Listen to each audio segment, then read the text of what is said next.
नमस्कार मित्रांनो, स्वागत आहे तुमचं एका नवीन व्हिडिओमध्ये। तर आज आपण बनवणार आहोत मिरचीचा ठेचा। तर त्यासाठी मी मिरच्या स्वच्छ धुवून घेतलेल्या आहेत आणि त्या अशा तव्यामध्ये पहिल्यांदा भाजून घेत आहे।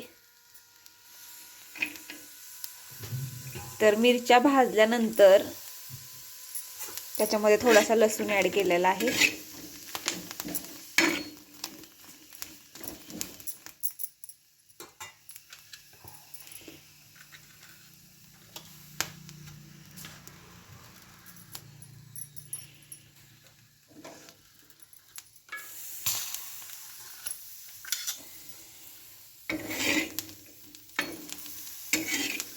थोडं मधनं मधनं हलवून घ्यायचं। बघा मिरच्या कशा आपल्या भाजलेल्या आहेत, दिसत आहेत तुम्हाला।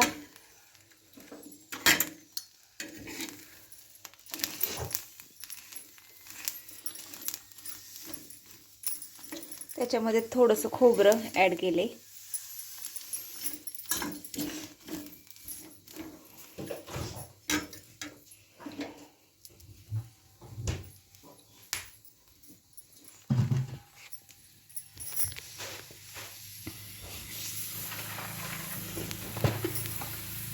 त्याचबरोबर आपण याच्यामध्ये थोडेसे शेंगदाणे सुद्धा ॲड करूया। तेल टाकलं नाही अजून मित्रांनो, अगोदर असंच आपण भाजून घेतोय सगळ्या गोष्टी।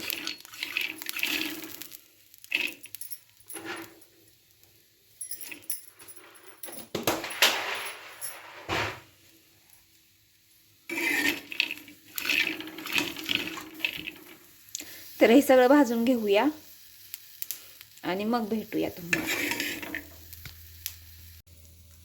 तर आता सगळी सामग्री व्यवस्थित भाजलेली आहे। तर आपण ह्याच्यामध्ये थोडंसं तेल ॲड करतोय, जेणेकरून आपल्या मिरच्या आणखी चांगल्या पद्धतीने भाजतील।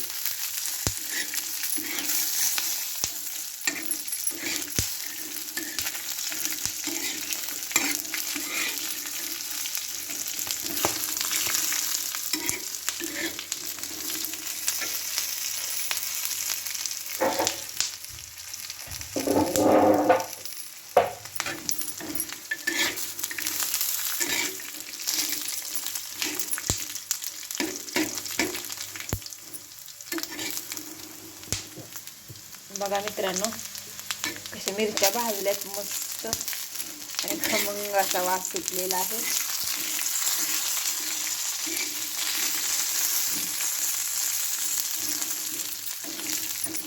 काही लोक ह्याच्यामध्ये मोठं मीठ ॲड करतात, हो ना। काही लोक हे मिश्रण सगळं बारीक केल्यानंतरही मीठ ॲड करतात वरून।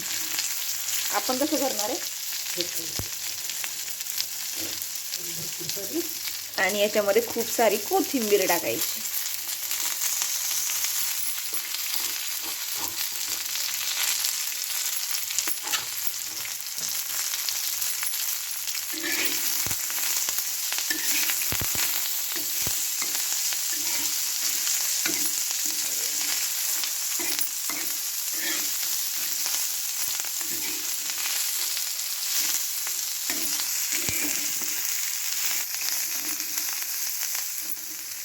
तर हे आपली सगळी सामग्री ह्याच्यामध्ये ॲड करून झालेली आहे।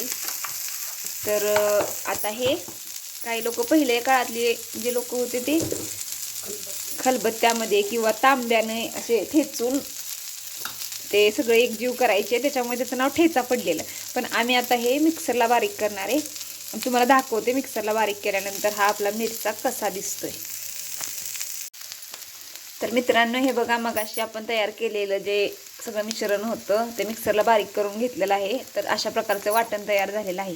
जाडसर, जास्त बारीक नाही करायचं, जाडसरच ठेवायचं आणि ते तेलामध्ये थोडंसं परतून घ्यायचं। तर आपला असा हा मिरचा म्हणजेच गावरान ठेचा तयार झालेला आहे।